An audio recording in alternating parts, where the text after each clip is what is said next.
Lenten Lunchtime Lesson with Father Andrew of the Society of the Divine Compassion. Saturday after the first Sunday in Lent. On and beneath the surface, I go my way to him that sent me. John 16, verse 5. The French have a very shrewd way of seeing things and putting things. A French writer said, "Our Lord was no more taken in by the piety of the good than by the vice of the wicked." Our Lord knew just what was superficial and what was real in people.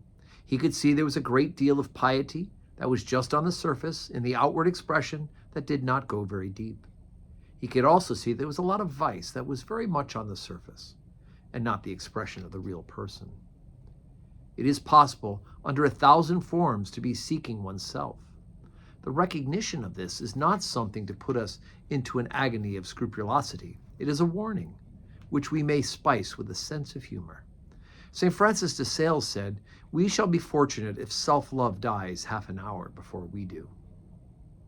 Self-love crops up again and again and again.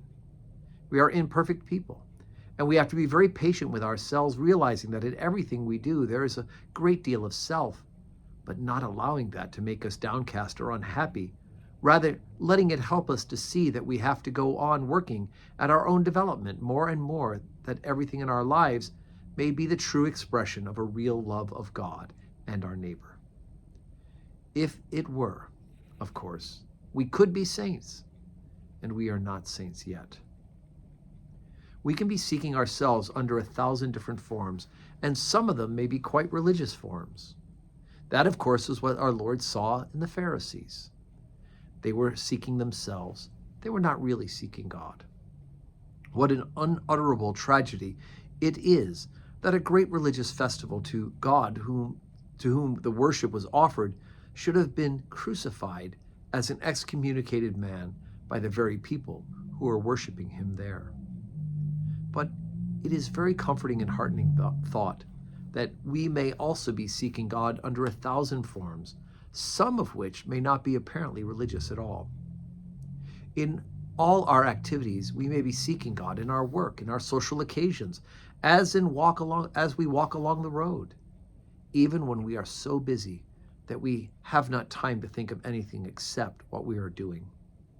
When the Lord was upon earth, there were perhaps whole days when he was working in the shop, and nobody, as they passed by, would have thought that he was anything particularly religious going on in that carpenter's shop. They saw a young man making a yoke, and yet it was the adorable obedience of his sacred humanity which was being manifested there. Again, our Lord did all sorts of things which it was difficult for his followers to understand, and which the Pharisees thought were most irreligious, such as going to supper with Matthew the publican. But all the while, he was glorifying his Father and seeking God. There's always such an assurance about our Lord's words. He had gone into the house of Matthew, and the Pharisees perhaps thought he was out of hearing, and they said to the apostles, "Why does your master eat with publicans and sinners?" Our Lord's strong voice came ringing out, "They that are whole need not a physician, but they that are sick." There is always that assurance in our Lord, and we find it also in his saints as they grow in their knowledge of him. Again, God can deal with us under 1,000 forms for our spiritual holiness. Behind all this strange puzzle of life, there is a secret working of God, creating life, creating character, accepting service, all sorts of spiritual shaping going on.